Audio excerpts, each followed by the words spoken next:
I just heard this dramatic statistic about college enrollment on today's New York Times The Daily podcast. 10 years ago, 98% of parents expected their children would go to college. Today, about half say they probably won't, and it's bearing out. There are 2.5 million fewer college students than there were a decade ago. This is dire news for North Country college towns, and it's hitting hard at SUNY Potsdam, where the school announced a sobering restructuring yesterday. The details on today's Story of the Day.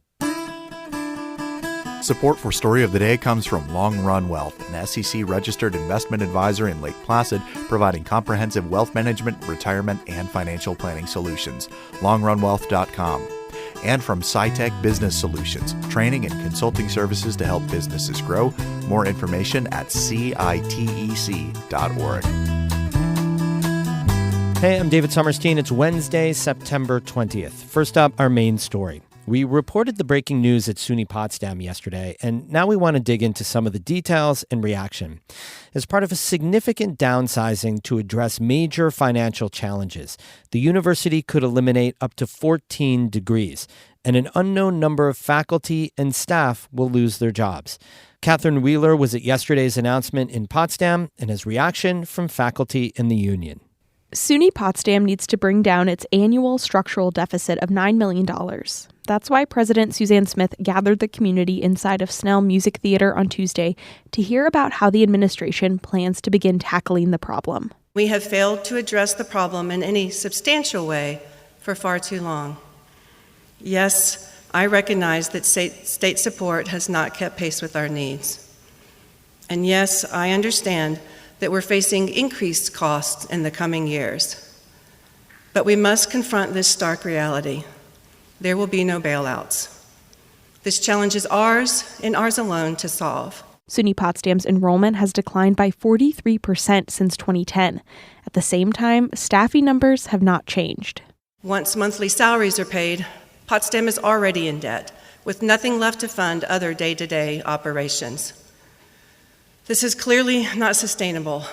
She said the new goal is to build the college's budget around a steady enrollment of 2,500 students.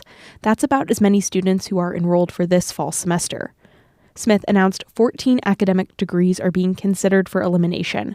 She said all students will be able to complete their degrees before programs are discontinued.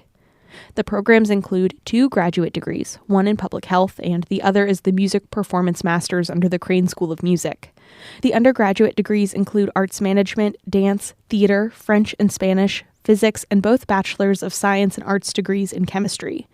Interim Provost Alan Hersker says the administration will begin working with the faculty to decide what programs to discontinue. What we'll be doing in the next 2 weeks is meeting with stakeholders for each of those programs to present the data that we used to make these decisions, but also to get their input. I think we're really taking a holistic approach to this. A lot of these programs are interdependent. According to the tentative plan SUNY Potsdam has released, the decisions on the program cuts will be sent to SUNY System Administration in late October. Smith said this will lead to faculty and staff cuts. We are making difficult but necessary decisions for our campus as a whole, based on hard facts and given our limited resources. Smith said the university will accomplish some of its cuts through retirement and attrition. The union that represents SUNY faculty and staff says it shouldn't have gotten this bad, and there are other ways to fix the financial problems. Fred Kowal is the president of the United University Professions. What SUNY is doing now is undertaking cuts that are being done under the gun of a financial crisis, and that will lead to mistakes. He said SUNY has money from the state budget to handle this year's deficit, which would give them time to make better long-term decisions. Get rid of the deficit, put the institution on solid financial ground, and then let's all sit down and make a plan going forward in terms of making the institution strong. Not crisis management or crisis planning, but well thought out long-term strategic planning that will most benefit all stakeholders. SUNY Potsdam is a major anchor of the St. Lawrence County economy, employing hundreds of people and generating $350 million in economic activity, according to university officials. We've gone through a period of tense concern and uncertainty, essentially fear, to all of a sudden our many of our worst fears have proved to be true. Greg Gardner is a SUNY Potsdam business professor and chair of the Faculty Senate. And so now I think there's a great deal of anger and resentment. There's a lot of shock, just at the scope. Cutting 14 programs, some of which have been on our campus for many, many years. That's an almost unprecedented event on our campus. He said faculty is going to work to have as much of an impact as they can have on decisions to cut programs. SUNY Chancellor John King was at the announcement. He said these changes should have happened a lot sooner. He said while the scale of the financial problem at SUNY Potsdam is unique, campuses across the SUNY system and the country are facing similar challenges. We have to take an honest look at 10 years of enrollment change. And over the long term, Potsdam can be a healthy, sustainable 2,500 student campus, but that means the expenses have to match the revenue. SUNY Potsdam's president, Suzanne Smith, said the ultimate goal is to make the university sustainable and not just get it through this crisis. Catherine Wheeler, North Country Public Radio in Potsdam.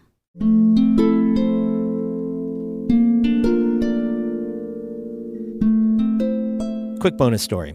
The Adirondack Balloon Festival kicks off in Glens Falls tonight. It's the 50th anniversary of the event, which brings an estimated 150,000 people to the area every September.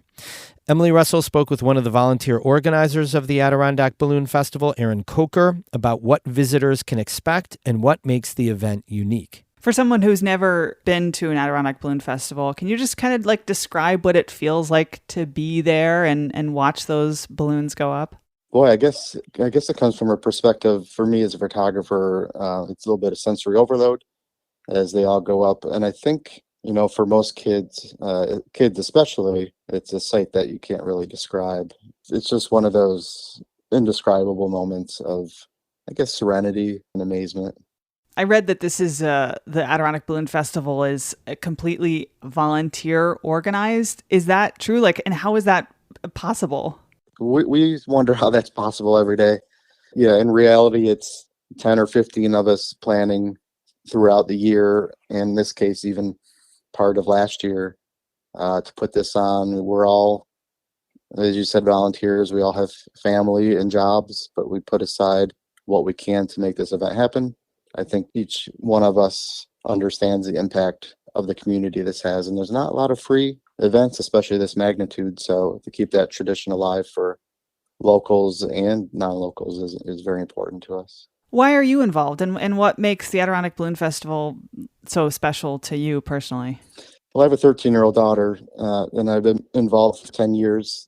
My involvement was kind of to get her involved in realizing what a community is and what volunteering can do to make changes, not only in people's lives, but where you live, and also not to take things for granted.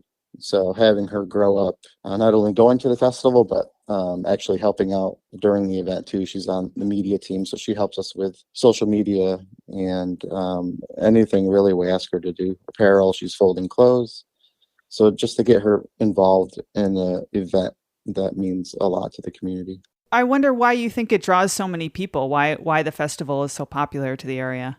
Well, it's free, and there's nothing like it. I mean, there's the Cambridge Balloon Festival, which is a lot smaller, and I think it becomes a tradition for families to come to something free and something outdoors they could bring their kids to. And this is one of the few festivals where you can actually walk up really close to a balloon. A lot of the other events are kind of roped off. So you can walk up to a pilot and, and take a look up into the envelope of a balloon and ask questions about, well, how does this work? That was Adirondack Balloon Festival organizer Aaron Reed Coker speaking with Emily Russell. The festival is celebrating its 50th anniversary this week. There's a gala tonight, a parade in Glens Falls tomorrow, and then the balloons begin to fly from Floyd Bennett Memorial Airport in Queensbury from Friday afternoon through Sunday. We have more details about the festival and more news all the time on our website, ncpr.org. Music today by Eddie Lawrence of Moira and Martha Gallagher of Keene. I'm David Summerstein, North Country Public Radio.